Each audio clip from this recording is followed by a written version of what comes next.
Ky është një diskutim që ka në thelb një pikpyetje shumë të madhe për mua, që si ka mundësi që të bjet pre e një, nuk e di se si ta quaj, po e një konfuzionit tillë po e quaj, sepse jam i bindur që mrapa kësaj ka burime helmi që kanë derdhur sasira të caktuara në mendjen e tragjasjotëve, por përtej këtyre pyetja është shumë e thjeshtë. Si është e mundur që të imagjinohet që një qeveri, cila do qoftë ajo qeveri, me thënë drejtën në këtë rast, të marri ujin që i duhet disave për t'ia dhënë disa të tjerë. Nga ana tjetër, unë jam përpjekur ta shpjegoj dhe ta rishpjegoj dhe ta rishpjegoj me ata që kanë folur që ky projekt bazohet në studim të mirëfillt hidrologjik. Janë bërë matje të vazhdueshme të prurjeve.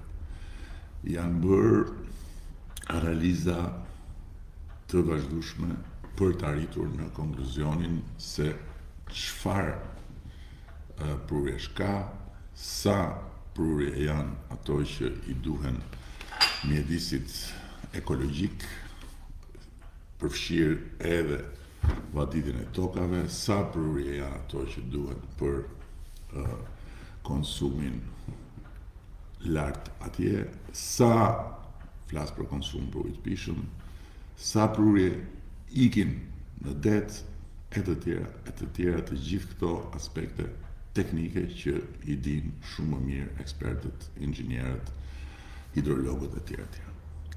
Dhe mbi bazën e këtyre analizave dhe këtyre matjeve është bërë projekti. Është bërë projekti i cili, po e filloi nga A-ja, synon që edhe vetë zona atje, banorët atje, shtëpit atje, të cilat furnizohen me pikatore, sepse sistemi i ujësjellësit atjeshëm është një sistem, nuk e di, i ndërtuar në vitet 50-a, 60-a, ku di unë se kur, por që është komplet i amortizuar, ndërkohë që një pjesë tjetër e banorëve kanë bërë investime maramëndse personale për të shpuar dhe për të marrë ujë me puse.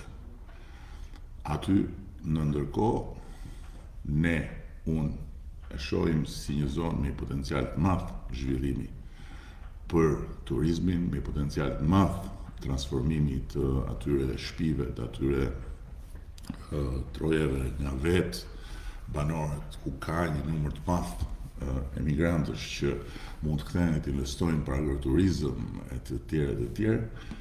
Kështu që edhe kanalizimet që mungojnë janë pjesë e projektit. Pra, do bëhet ujësjellësi i ri i Tragjasit. Do bëhen kanalizimet për Tragjasin. Dhe në ndërkohë do ndërtohet ujësjellësi që do të furnizojë dhe zonën e poshtme. Tani, nuk dua të marr shumë kohë me detaje që thash janë teknike, por dua të shpjegoj që një projekt bëhet me patjetër profesionistë. Pastaj ka dhe oponencë, prapë me profesionistë. Dhe bazohet në rastin e projekteve të ujësjellësave në, siç thash, matje, në analiza, të cilat krijojnë idenë e plotë për mënyrën dhe sasinë e shfrytëzimit që të